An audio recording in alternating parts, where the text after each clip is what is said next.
नमस्कार भावांनो, pro kabaddi season 10 ची मॅच नंबर 21 आणि 22 या दोन्ही मॅचेस समाप्त झाल्या आहेत।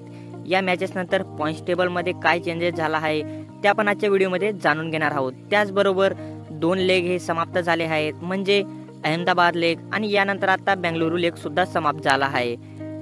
आता पुणेमध्ये मॅचेस होणार आहेत, म्हणजे पुणेरी पलटणचा लेग हा सुरू होणार आहे। चला तर बघून घेऊया या दोन मॅचेसचा रिझल्ट, त्याच्यानंतर आपण पॉइंट्स टेबल कडे वळूया। तर 21वी मॅच ही तमिल थलाइवास वर्सेस तेलुगू टायटन्स यांच्यामध्ये खेळण्यात आली। तर या मॅच मध्ये तमिल थलाइवासने तेलुगू टायटन्सला फक्त 2 पॉइंटने हरवले आहे।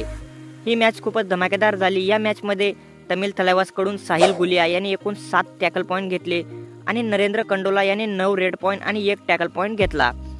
त्याच्यानंतर तेलुगू टायटन्स कडून पवन सेरावतने एकूण 7 रेड पॉइंट घेतले, रोबिन चौधरी यांनी 7 रेड पॉइंट घेतले, मिलंत जाबरानी यांनी 7 टॅकल पॉइंट घेतले, मोहित राठी यांनी 3 टॅकल पॉइंट घेतले। एकूण अशी खूपच चांगली तेलुगू टायटन्सची टीम ही प्रदर्शन दाखवत आहे, परंतु त्यांना अजून सुद्धा एकही जीत भेटलेली नाही, म्हणजे ते अजून एकही मॅचेस सुद्धा जिंकलेले नाही आहेत। तर अशी ही मॅच झाली, याच्यामध्ये तमिल थलाइवासने तेलुगू टायटन्सला हरवले आहे। त्यानंतर दिवसाची दुसरी मॅच होती, ती म्हणजे Bengaluru Bulls versus Jaipur Pink Panthers. Bengaluru बुल्सची ही त्यांच्या होम मध्ये शेवटची मॅच होती। याच्यामध्ये बेंगळुरू बुल्सने ही मॅच 2 पॉइंटने जिंकली आहे।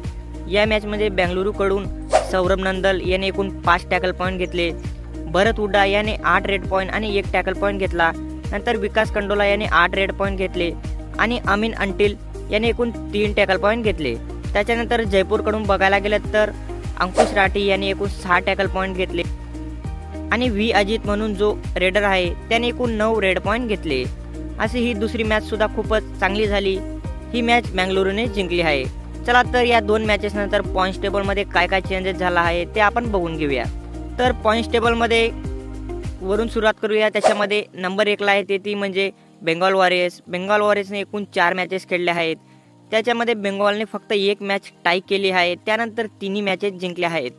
असे एकूण त्यांच्याकडे 18 पॉइंट हे आहेत। नंतर 2 नंबरवर आहे गुजरात। गुजरातने एकूण 5 मॅचेस खेळल्या आहेत, त्याच्यामध्ये 3 जिंकल्या आहेत आणि 2 हारले आहेत, म्हणून त्यांच्याकडे 17 पॉइंट हे आहेत। नंतर नंबर 3 वर येते ती म्हणजे बेंगळुरू बुल्स। बेंगळुरू बुल्सने एकूण सगळ्यात जास्त मॅचेस म्हणजे 6 मॅचेस खेळल्या आहेत, त्यांच्यामध्ये त्यांना 2 मॅचेस जिंकल्या आहेत, त्यानंतर 4 मॅचेस त्यांनी हारल्या आहेत, म्हणून त्यांच्याकडे एकूण 14 पॉइंट आहेत। नंबर 4 वर येते ती म्हणजे यूपी योद्धा। यूपी योद्धाने 4 मॅचेस खेळल्या आहेत, 2 मॅचेस जिंकल्या आणि 2 मॅचेस हारले आहेत, म्हणून त्यांच्याकडे 12 पॉइंट आहेत। नंतर 5 वर येते ती म्हणजे पुणेरी पलटण। पुणेरी पलटणने फक्त 2 मॅचेस खेळल्या आहेत आणि दोघी मॅचेस जिंकून ती 5व्या स्थानावर एकूण 10 अंक घेऊन आहे।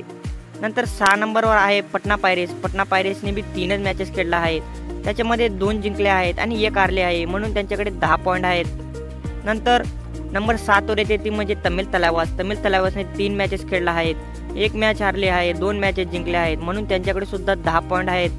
नंबर 8 वर येते ती म्हणजे जयपूर पिंक पॅन्थर्स। जयपूरने एकूण 4 मॅचेस खेळल्या आहेत, 1 मॅचेस जिंकली आहे, 2 मॅचेस हारले आहेत, 1 मॅचेस टाय आहे, म्हणून त्यांच्याकडे असे 10 पॉइंट आहेत। नंबर 9 वर येते ती म्हणजे हरियाणा टीलर्स। हरियाणाने एकूण 3 मॅचेस खेळल्या आहेत, 2 मॅचेस जिंकल्या आहेत, 1 मॅच हारले आहे, म्हणून त्यांच्याकडे 10 पॉइंट आहेत। नंबर 10 वर येते ती म्हणजे दबंग दिल्ली। दबंग दिल्ली केसरीने एकूण 3 मॅचेस खेळल्या आहेत, त्याच्यामध्ये 1 मॅच जिंकली आहे, 2 मॅचेस हारले आहेत, म्हणून त्यांच्याकडे 6 पॉइंट आहेत।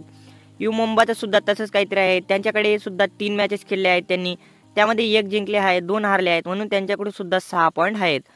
आणि सगळ्यात शेवटी 12 नंबर वर येते ती म्हणजे तेलुगू टायटन्स। तेलुगू टायटन्सने आतापर्यंत 4 मॅचेस खेळल्या आहे आणि 4 मॅचेस सुद्धा हारली आहे, म्हणून त्यांच्याकडे 2 पॉइंट आहेत। एकूण असा पॉइंट्स टेबल आहे। याच्यामध्ये टॉपला आपल्याला बेंगॉल वॉरियर्स दिसत आहे आणि याच्यानंतर आता पुणेरी पलटणचा लेग सुरू होणार आहे, म्हणजे आपल्या पुणेमध्ये मॅचेस होणार आहेत।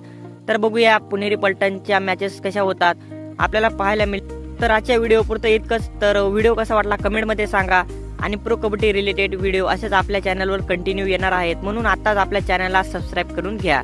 आणि बाजूला तुम्हाला एक व्हिडिओ दिसत आहे, त्याच्यामध्ये दोन्ही लेगचे टॉप रेडर तुम्हाला दिसत आहे, म्हणजे आतापर्यंत ज्या मॅचेस झाल्या त्याच्यामध्ये सगळ्यात जास्त रेड पॉइंट घेणारे कोणते खेळाडू होते ते तुम्हाला दिसत आहे। त्या व्हिडिओवर क्लिक करून तुम्ही तो व्हिडिओ वॉच करू शकता। धन्यवाद।